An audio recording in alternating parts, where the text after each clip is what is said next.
Hello, my name is Cynthia Jurs. I live in Santa Fe, New Mexico, and I have been involved for about 20 years in a practice to bring healing and protection to the earth.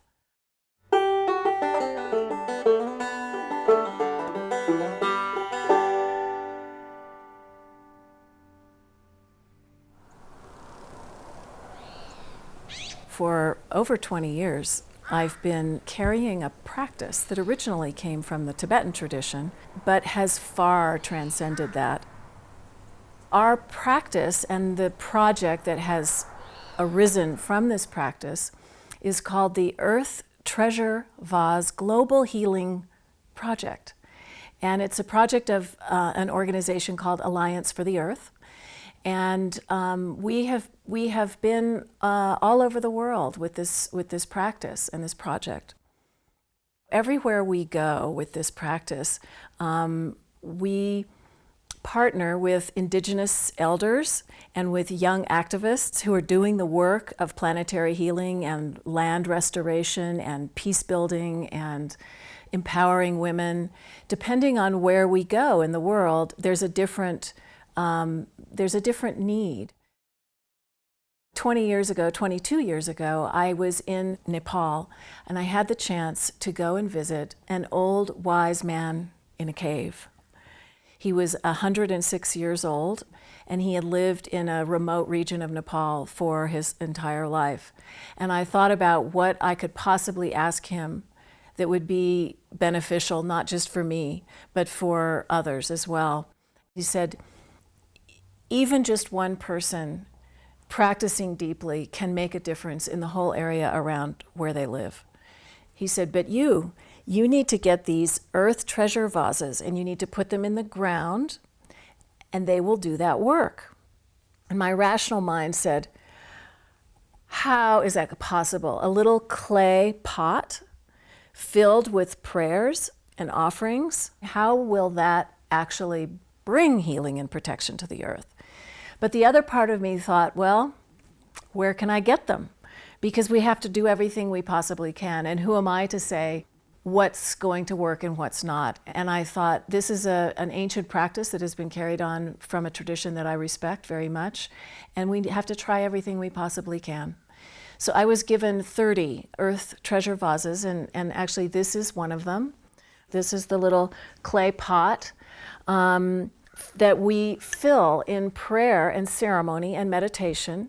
We take them to a place that is calling for healing and protection.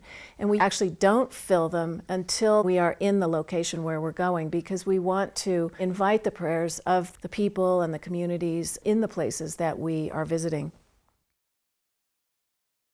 Another word for prayer is simply intention. Because we're focusing on something with all of our hearts, and we're asking, we're praying, we're wishing, we're hoping, we're dreaming of a possibility, and we're actually seeing it. We're trying to really see it, and what would that look like, and what's called for in this place. So we've taken this practice all over the world: North America, South America, the South Pacific, Asia, and most recently we've been in Africa. And it's very interesting, some of the things that have happened in Africa since we've brought the treasure vase there. Every place is different, but in Liberia, we had 500 people gathering together with this little clay vessel, all putting their prayers, their intense hopes and dreams for peace.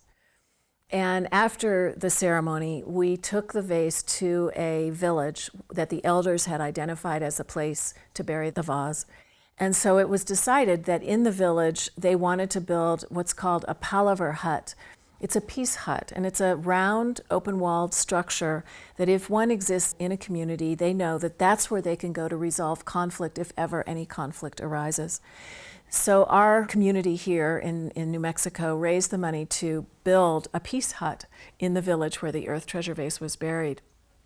And now it's there. And as a result of building that peace hut, now we're working with former combatants, former rebels, and the child soldiers and the women and everyone in the community, but primarily those groups, to come into dialogue and into ceremony and into prayer and into also just conversation about ways in which they can heal and resolve conflict and heal from the trauma of the war and go on with their lives.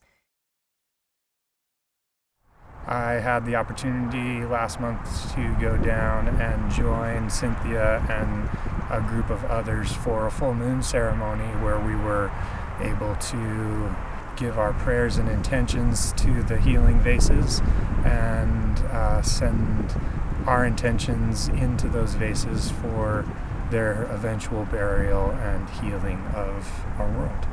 I believe really strongly in the spiritual potency and energetic benefit of the work that is being done by Cynthia and her group.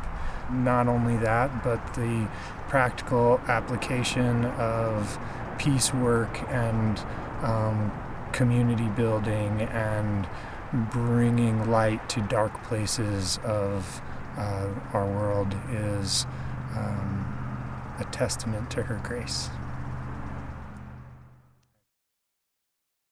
I was given these vessels by this old Lama with sort of instructions to go and fill them and seal them and bury them and take them all over the world. And I had no idea what to do. I had no idea where to even begin.